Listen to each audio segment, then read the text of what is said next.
Welcome to the Knoy Church podcast. We're glad that you're interested in connecting through this teaching time.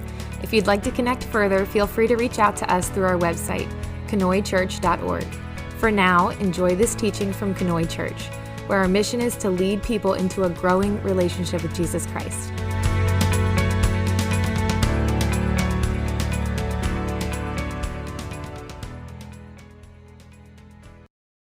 Mark 14, that's where we're at. And Mark has 16 chapters. So we are cruising into the finish line for Mark. And I gotta tell you, Mark 14 is chock full of adventure.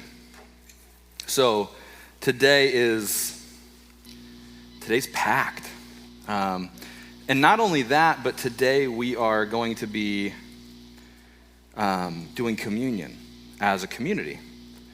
And the reason that we're doing communion today is because in Mark 14, Jesus is going to do the Last Supper with his disciples. And it made sense, I thought. While Jesus talks about the Last Supper, and we're gonna talk about what that means, why don't we also take communion together? And so I want to mention that on the front end because communion is a time of celebration. And that's something that I want you to be prepared for. Celebrate, right? Communion is also a time of remembrance. And so I want you to be prepared for that, to remember. Communion is also a time of preparing your heart and having a right heart. And so I want you to be prepared for that. And so sometimes it takes time for that. And so for some of you, it might take the service to get ready for communion, which we'll do at the end of our time together, which is why, again, I'm mentioning on the front end. So I say all that so that we can jump into Mark this morning. Again, we have done this series 1 week at a time, 1 chapter at a time. And we have done it this way because I wanted us to just have fun and engage the Gospel of Mark. I wanted us to have fun and look at the life of Jesus. We, as a culture, will sit down and binge watch a TV show, you know? But it is a chore to read our Bibles. And I think we miss out on this incredible thing that God has given us in Scripture because we can't seem to find the joy in the story that we've been given. And here's the thing. Some of us will look at the Bible like it's this law book, a list of do's and don'ts. And some of us will look at it like it's this thing that was just harped into us since we were kids, and there's probably a dozen other ways that we could go around and say what the Bible is to us, right? But ultimately, it's a love story. It's God's love story for you and I, you know? And so when we look at a gospel like Mark, or we could look at the Gospel of John, or we could look at Matthew, or Luke, this is literally this incredible love story of God the Father looking at his people, his creation, and being like, look, I love you guys so much, and you guys you're not getting it. So here's the deal.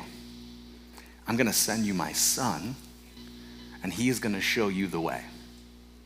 And that way is gonna culminate in something incredible, okay? Incredible and horrific and painful, but it's gonna show you the depth of my love for you. This is how much I love you. I wanna make things right. I wanna redeem my people so much. This is how much I am willing. This is how far I'm willing to go. When the sheep is lost, this is how far the shepherd is willing to go. It's the ultimate love story. And the great thing about it is, we can look at all of these incredible shows that we'll binge watch, or incredible movies that will move us and bring us to tears, right? Where the main character will do this incredible sacrifice, and we'll be like, oh my word, what an incredible thing that person did. The incredible thing about the sacrifice of Jesus Christ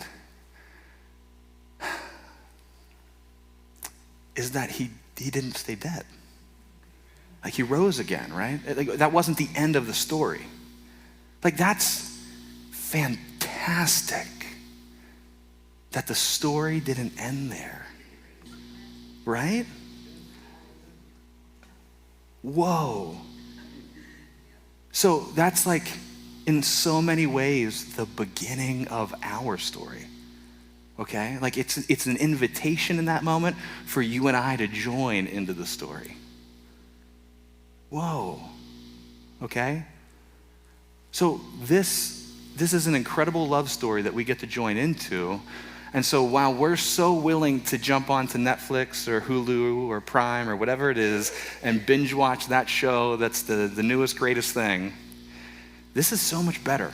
And I just wish that we would come to this story with that sort of fervor, And that's why over the last 14 weeks, we've been binging Mark, okay?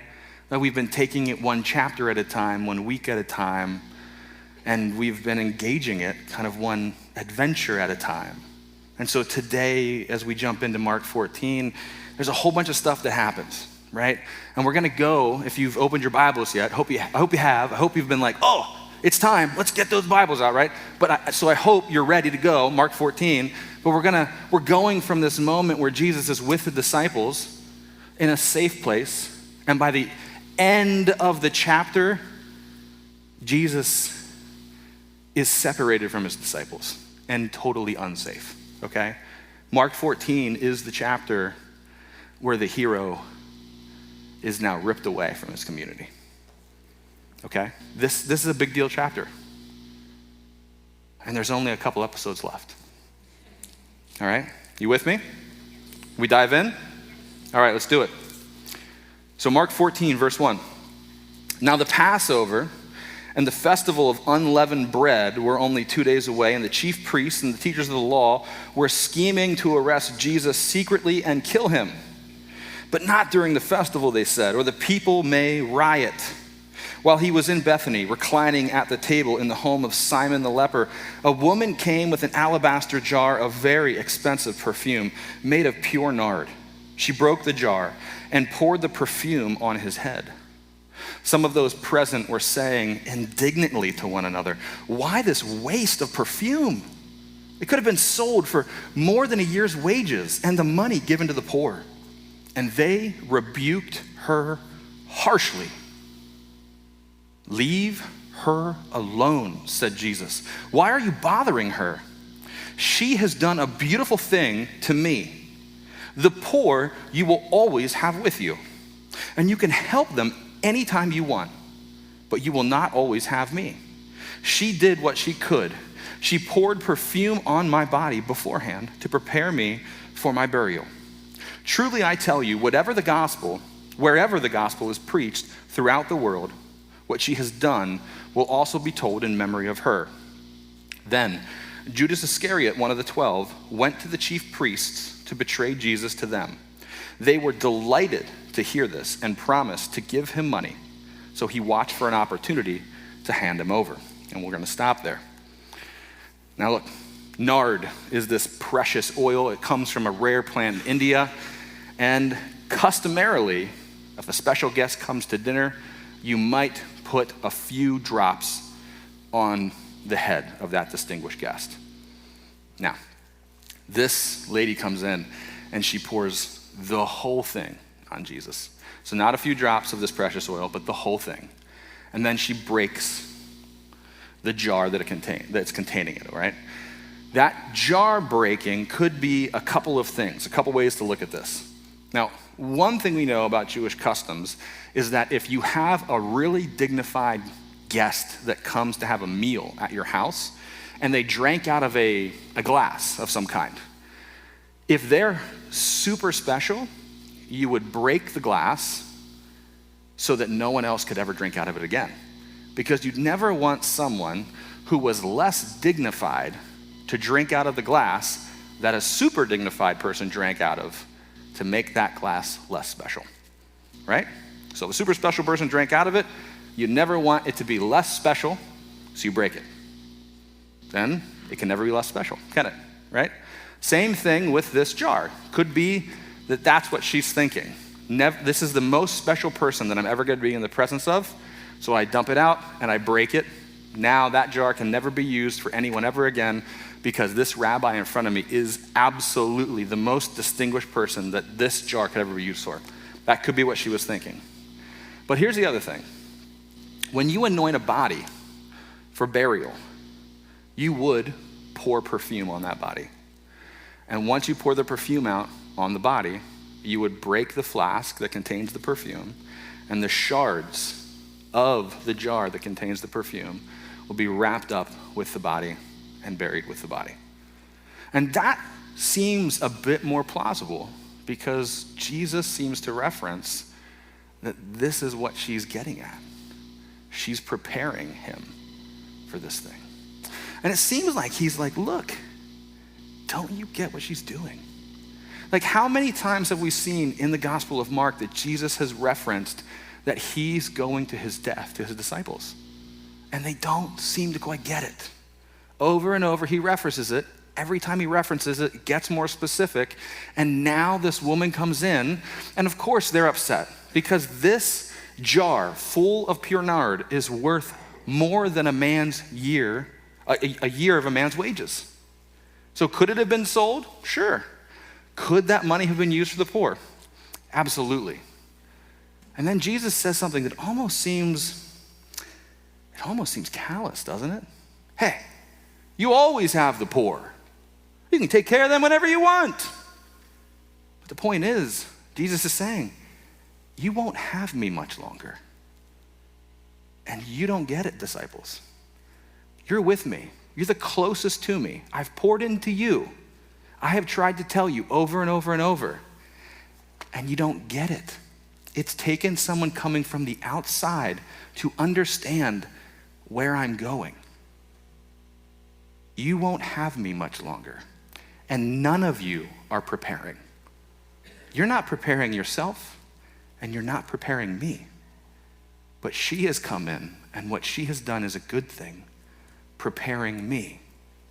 The poor you will always have with you, but me, you will not have much longer. You can sell the next jar for a year's wages, and you can use that to take care of the poor. But this was done right. How encouraging must it have been for this woman and her incredibly impulsive love? How encouraging must that have been for Jesus? This quite possibly may have been the last kindness that Jesus had done to him. If you think about it. As you read on today, consider that. This may have been the last kindness that Jesus had done to him. By a woman that he didn't know. By a woman that he hadn't poured into. Who understood where he was going. Let's keep reading. Verse 12, we're going to get into the Last Supper. I'm going to spend most of my time here today. In the next several adventures, I'm going to talk about a little bit, but I'm not going to spend a lot of time on. And I'm going to spend most of my time in the Last Supper today because we're going to take communion. And I want to make sure that I give you a good picture of that. Because while we take communion, I want to refer back to part of it, okay? So let's read the Last Supper. Verse 12. On the first day of the festival of unleavened bread, when it was customary to sacrifice the Passover lamb, Jesus' disciples asked him, "Where do you want us to go and make preparations for you to eat the Passover?" So he sent two of his disciples, telling them, "Go into the city, and a man carrying a jar of water will meet you. Follow him. Say to the owner of the house he enters, 'The teacher asks, where is my guest room, where I may eat the Passover with my disciples. He'll show you a large room upstairs, furnished and ready. Make preparations for us there." The disciples left, went into the city, and found things just as Jesus had told them. So they prepared the Passover. When evening came, Jesus arrived with the 12. While they were reclining at the table eating, he said, "Truly I tell you, one of you will betray me, one who is eating with me." They were saddened, and one by one they said to him, "Surely you don't mean me." "It is one of the 12, he replied, "one who dips bread into the bowl with me. The Son of Man will go, just as it is written about him. But woe to that man who betrays the Son of Man. It would be better for him if he had not been born." While they were eating, Jesus took bread, and when he had given thanks, he broke it and gave it to his disciples, saying, "Take it, this is my body." Then he took a cup, and when he had given thanks, he gave it to them, and they all drank from it. "This is my blood of the covenant, which is poured out for many," he said to them. "Truly I tell you, I will not drink again from the fruit of the vine until that day when I drink it new in the kingdom of God." When they had sung a hymn, they went out to the Mount of Olives. The Passover meal is the remembrance and the celebration of the time when the Spirit of the Lord bypassed all of the Hebrews who placed blood over the doors of their homes while they were in slavery in Egypt. I think probably most of us have heard this story, or you've seen the Prince of Egypt, or you've seen the old Charlton Heston movie, right? You've somehow have seen or heard or read this story in some way, shape, or form, right? And so you know the story of the spirit of death that comes in, the Spirit of the Lord, and it takes the firstborn child. And if you were a Hebrew slave and you put lamb's blood around your doorposts, then it bypassed you and your firstborn was spared. Now, the Passover meal celebrated that passing over, but it also celebrated the exodus from Egypt. Okay, so when Pharaoh released the slaves, and the crossing of the Red Sea. So when God parted the sea, and they made it through, and Pharaoh's army was stopped. So all of those things are celebrated in this Passover meal. So when the disciples asked Jesus about where should we go so we can prepare for the Passover meal, preparing for the Passover meal was sort of a huge thing. It took a lot of time to prepare for the Passover meal because there was all of these different elements that were involved. They had to have a lamb, obviously, and that whole thing was a special, like you had to go to the temple, it had to be prepared in a certain way, killed in a certain way, all of that. But then the household itself had to be purged of yeast, so there was no yeast in the household of any kind. The bread had to be unleavened because the unleavened bread was symbolic of bread that was prepared very quickly without yeast as they left Egypt. There was bowls of bitter herbs that were placed on the table, the Passover table that they would have all reclined around. Those bitter herbs reminded them of the tears that they shed while they were in slavery, but it also reminded them of the water of the Red Sea that was parted. There were multiple cups of wine that were placed on the table, 4 of them, and I'm going to share that with you in just a second as to what those were for. There was a pasty mixture in another bowl on the table, and that pasty mixture reminded them of the clay that they made into bricks when they were slaves. And then inside that pasty mixture, they had cinnamon sticks, and that represented the straw that they used to mix in and create bricks, okay? So all of these things had to be sourced, mixed, created, placed on the table in preparation for this Passover meal. And then they would go through a process of telling the story of the Exodus, of the Passover, and each of these elements would be used in a different way as they told the story of Passover. Okay? Does that make sense? So the preparation was this huge thing. Now, can you go to the next slide for me? There are 4 cups on the table. And the 4 cups represented 4 promises made by God. And these 4 promises can be found in Exodus chapter 6. And the 4 promises are, I'll free you from the Egyptians and deliver you from slavery. I'll redeem you. I'll take you as my people, and I will be your God. And so at different times in the meal, they would drink from the cup. So they would drink from the cup, they would sing some hymns, they would eat, they would tell more of the story, then they would drink from the next cup, and they would talk about the promise of, I will redeem you, and they would sing a hymn, they would eat some more, tell more of the story, drink from the next cup, talk about the promise, I will take you as my people, sing some hymns. You see what I'm saying? Okay. Now, it's probably the last cup when Jesus stands up, the cup that talks about the promise, I will be your God. And it's during that cup that Jesus talks about his blood and his body, okay? This promise of, I will be your God. So they would have made it through the entire Passover meal. They would have made it through all the promises. I will free you. I will redeem you. I will take you as my people. And now they've come to this final promise. I will be your God. And so for all of these disciples who are Jewish, all of their life, the covenant between them and God has been based upon Israel keeping the law.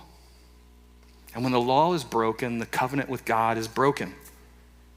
When the covenant with God is broken, the nation is broken. And the entire relationship that each of them have to the law is obedience to the law. That's the whole thing. Obedience to the law. What Jesus is doing when he stands up and he breaks the bread and he talks about his body and he talks about his blood is he's introducing an entirely new understanding of covenant with them. He's introducing an entirely new understanding of what it means to be in covenant with God. A covenant that's not dependent upon law, but instead one that's dependent on love. One that says, how much does God love you? How far is God willing to go for you? God is willing to go so far for you that he would come down from heaven and go to a cross for you. And when the sheep is gone from the fold, how far will the shepherd go? The shepherd would leave the 99 and go so far for the one, right? Not based on law, not based on obedience, but instead based on love. Jesus is telling disciples, and then through the disciples and the spreading of the gospel, all the way down to us, even here now today, that this is how much God loves you. God loves you so much that this bread represents my body broken for you. And this wine represents my blood spilled for you. And so what I'm about to do is going to show you how much God loves you. You're no longer under the law. You're now within the love of God. Not under the law, but within the love. This is a huge statement. And it's quite honestly probably one that the disciples don't even understand in the moment. It's going to take time for them to understand. They're going to have to watch something horrific happen for them to really put this together. This is my body broken for you. This is my blood spilled for you. Do this in remembrance of me. But they don't understand what's about to happen. So they're going to have to remember that he said these words later. They're going to put it together that what he said and what he did makes it so that they're not under this law, but that they're within the love of God. That the love of God has made it possible that the Son has come down and has been willing to leave the throne room, put on flesh, become a servant, become obedient, even unto death, and die on a cross, so that the world may know how deep the Father's love goes, so that the world may know redemption, so that sin may be crucified, and so that we can be at peace with the Father. We, the disciples, will put it together after the fact. Do this in remembrance of me.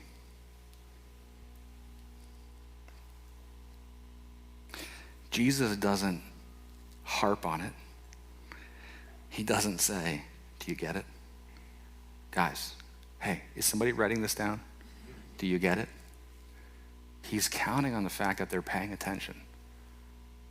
Because as they finish, they get up and they head out to the Garden of Gethsemane. And everything is about to go wrong from the world's perspective. Everything is about to go wrong from the disciples' perspective. And it would be so easy for everything that just happened to be forgotten in the craziness of the following days. But Jesus is counting on the impact of what he's doing in this moment, what he's saying in this moment. And what I need you to understand is the Passover celebration is something that is so integral to their faith, to their community, to something they celebrate so often and in the exact same way. So when Jesus stands up during that final cup and he goes off script, it matters. He's changing something for the people who are in that room. He goes off script and he writes an entirely new script. And they're like, wait a second. He said what? He did what? That's not the norm. That's not how this part goes. Nobody takes the fourth cup and stands up and says, my body and my blood and what? And then we sung a hymn? That's not how this part goes. Yeah, he counted on the fact that they would remember this. Because all hell is about to break loose, quite literally, in the next several days. Are you with me? Okay, let's keep reading. Verse 27. You will all fall away, Jesus told them, for it is written, I will strike the shepherd and the sheep will be scattered. But after I have risen, I will go ahead of you into Galilee. Peter declared, even if all fall away, I will not. Truly I tell you, Jesus answered, today, yes, tonight, before the rooster crows twice, you yourself will disown me 3 times. But Peter insisted emphatically, even if I have to die with you, I will never disown you. And all the others said the same. It's interesting here too, in Mark's version of all of these events, how the others stand up with Peter. You know, we tend to think of this as a Peter solo line, right? Lord, I would never do that. In all the other gospels, it's Peter boldly. In Mark's gospel, it's like Peter and everybody. Peter's like leading the charge and everybody's like, yeah, we would never do that. And everybody's saying this. I don't have much to say. This is a pretty straightforward little part of the story here. I would just say this. It is overconfident, of course, but better to have Peter's flaming heart of love that fails and comes back than to be cold-hearted Judas who goes and barters a price for the betrayal of the Messiah, right? Let's keep reading. We go into Gethsemane.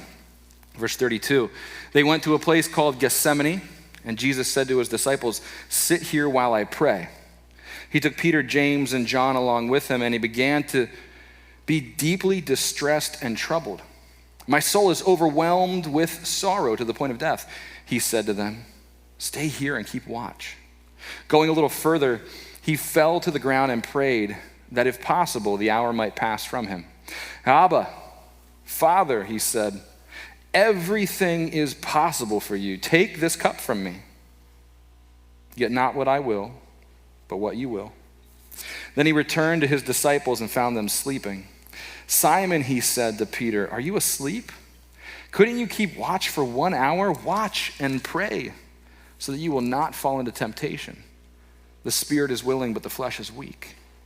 Once more he went away and prayed the same thing. When he came back, he again found them sleeping because their eyes were heavy. They did not know what to say to him. Returning the third time, he said to them, are you still sleeping and resting? Enough! The hour has come. Look, the Son of Man is delivered into the hands of sinners. Rise, let's go. Here comes my betrayers. You know, they get into Gethsemane, and it's clear Jesus wants fellowship with God and with mankind. We don't always need our friends to say something specific, right? Sometimes we just need our friends to be there. And this seems to be one of those cases where Jesus wants his disciples to be there, to be praying with him, but not with him. He wants space, but he wants the support of them being there. And they can't stay awake. Jesus says his soul is overwhelmed, his spirit is overwhelmed to the point of death. That's heavy. And he prays a prayer that makes it clear that Jesus desires that if there's a way for this cup to pass, he'd rather that. But also, he is resigned to do the Father's will. And that is so powerful. That's so powerful. What an important lesson for each of us. Yeah, we might all have our desires, but how willing are we to follow the will of the Father, even if our desires are different?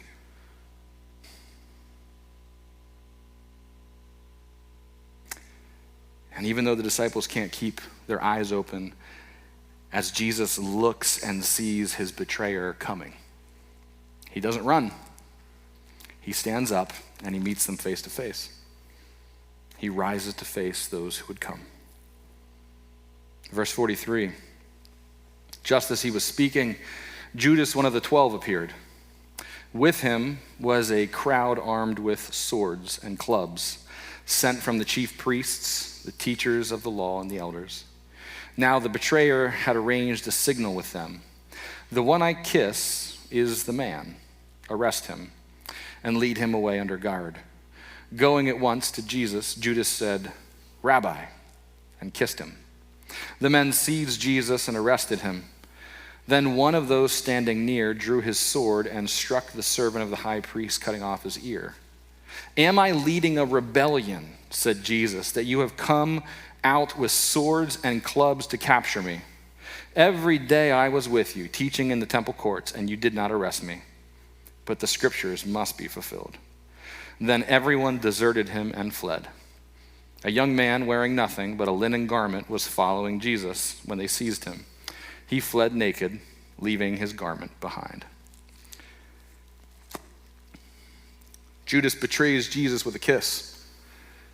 Kiss was a common greeting for a rabbi. The way the Greek is written here doesn't lead us to believe that this was the common rabbi greeting. It leads us to believe that it was actually a kiss of a friend.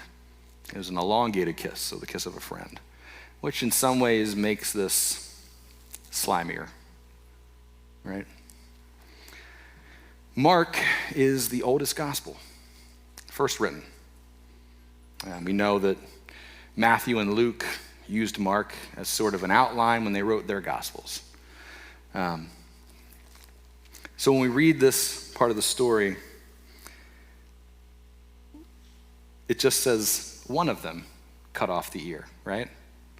If you read the other gospels, we know Peter cut off the ear, yeah? Probably when Mark wrote his gospel, it was a little too early, probably not safe to mention who cut off the ear yet, right? Most people think that the young man, there's a weird kind of verse at the end of that section about a young man who runs away naked. Most people think that's Mark. Mark is the young man. He inserts himself into the story here. Mark's probably quite young, and somebody has to stay awake to observe all these things, because we know that Peter and James and John and everybody else fell asleep, right? It's a good chance that Mark was young, was around for a lot of things, but probably should have been at home asleep when they left to go to the Garden of Gethsemane. Probably snuck out of the house in his nightshirt to go follow them to the garden and was watching everything that was going down. And so Mark is the one that records Jesus's harrowing prayer. He's the one that records the disciples falling asleep and Jesus going back and forth. And he is the young man that is terrified, wearing nothing but his pajamas, and then leaves the pajamas behind as he runs off into the night away from the guards and the crowd with clubs and swords as his rabbi is taken. One thing that I think is important to note here too, I was with a group of pastors this week and we were talking about prayer. You know, prayer is one of those things that we are all called to, and we're called to pray a lot. Prayer is something that requires our attention and our focus. And this passage in the Garden of Gethsemane is something that, you know, the disciples couldn't stay awake. They couldn't stay focused, right? Their eyes were heavy. Jesus in his prayers had, while he maybe didn't want this cup, was willing to submit to the Father's authority. Because the disciples were asleep, they would have had no idea. Mark did. Mark records it, because Mark was awake. But Peter was asleep. He wasn't aware because he wasn't paying attention. So when Peter snaps awake and the crowd comes in and the guards come in, what's the first thing he does? Is he whips a sword out and he cuts off somebody's ear. He takes matters into his own hands, because he's not aware that Jesus has submitted himself to the Father's will. He's still willing to be the brawny Peter who said, I would die with you. I would kill for you. Not recognizing that Jesus has said, please stay awake and pray with me. Please. We are all invited to stay awake and pray with Jesus too. To be aware of the very things that are discernible. And so often we allow ourselves to fall asleep. So often we have chosen to fall asleep rather than discern the very things that are easily discernible. If Peter had stayed awake, he would have been aware of the very thing that Mark was aware of. That Jesus had said, take the cup from me, but if there's no other way, not my will, but yours be done. But instead he was asleep. And so when the guards came, Peter took matters into his own hands. And Peter struck someone. Mark doesn't record that Jesus heals the guard's ear, but the other Gospels do. And the other Gospels record that Jesus rebukes Peter. This is not my way. This is not my way. Peter, you should know better. How many times have we taken matters into our own hands? How many times would those be the words that Jesus would say to us? This is not my way. Because instead of listening, we've simply jumped up, taken matters into our own hands. For me, this week, as I studied this passage, if there was something for me to learn from the garden, it was simply this: I need to listen.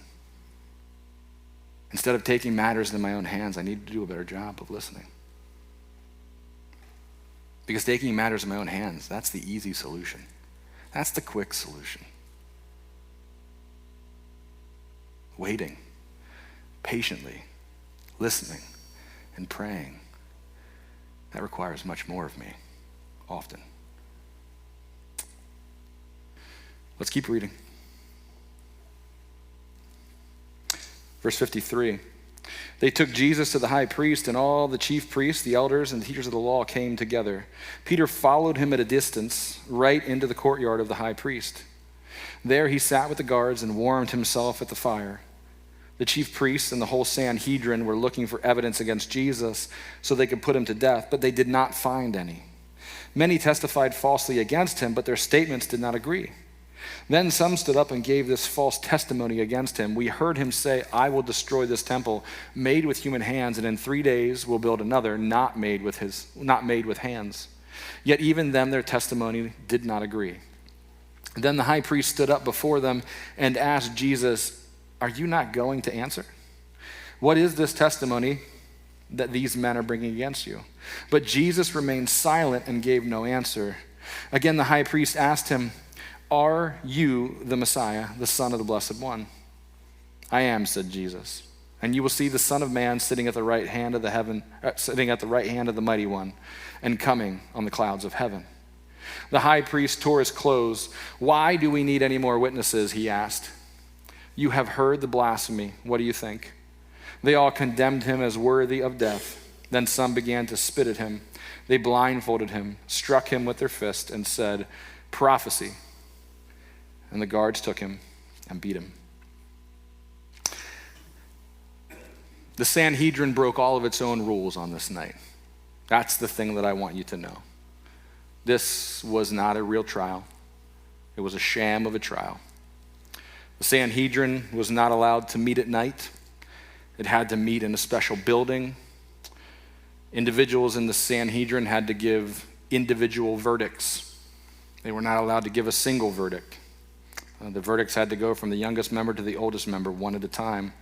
There had to be witnesses and testimony, and no leading question could ever be asked.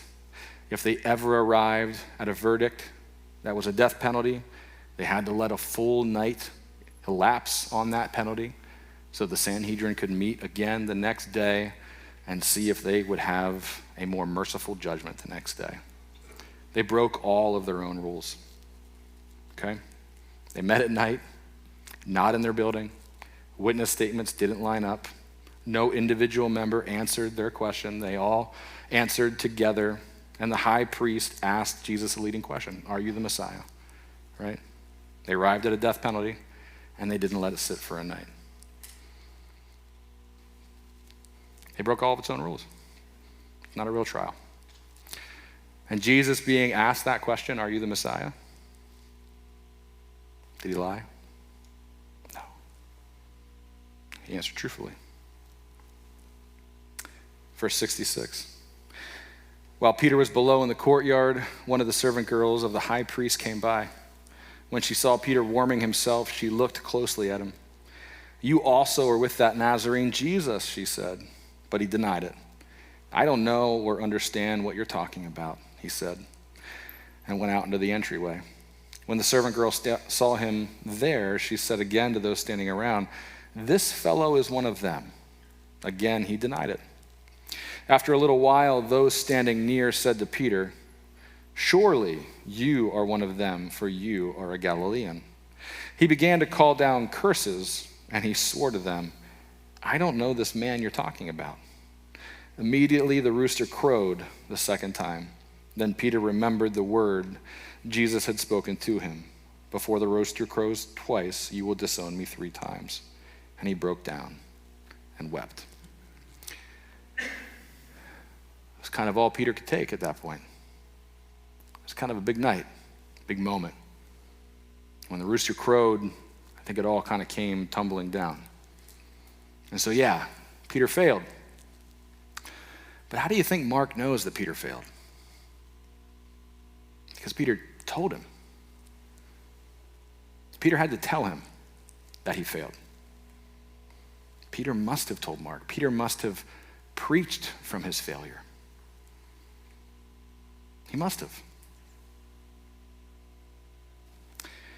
How many times have you heard people preach from their perfection?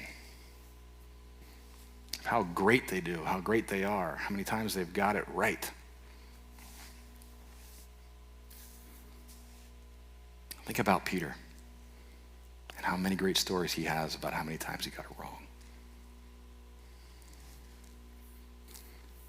Peter must have shared about his brokenness as a way to share about the love, the grace, the mercy, and the forgiveness of God. What better way is there to share about those things than to share from a place of brokenness?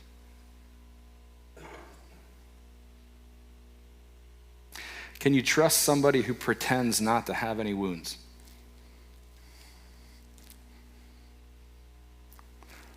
Peter must have told Mark about what he experienced. And so we can throw Peter under the bus all we want. What a failure. He denied Jesus. I think Peter's the only disciple that showed up in the courtyard. Peter's the only one that followed Jesus to that courtyard to watch that sham of a trial. I don't know where everybody else went, but Peter's the only one there.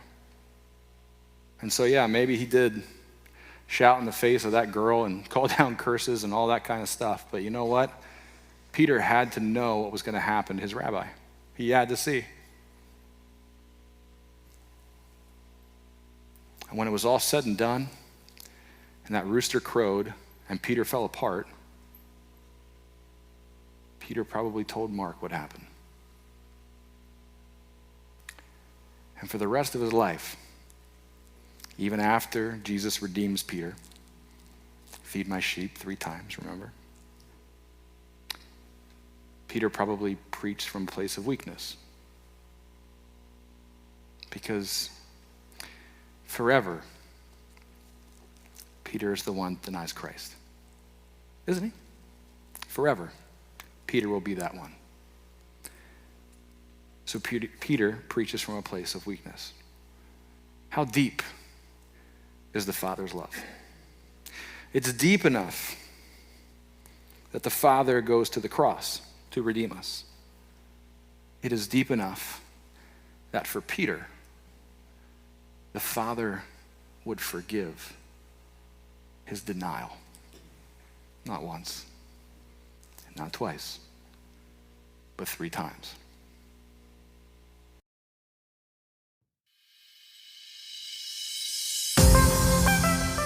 Hi, this is Pastor Nick. Thanks for listening. I hope something that you heard today was very helpful. If you want to connect with us further, feel free to check us out on Facebook, Instagram, or our website, canoychurch.org. Sure, I'm glad we're in this together.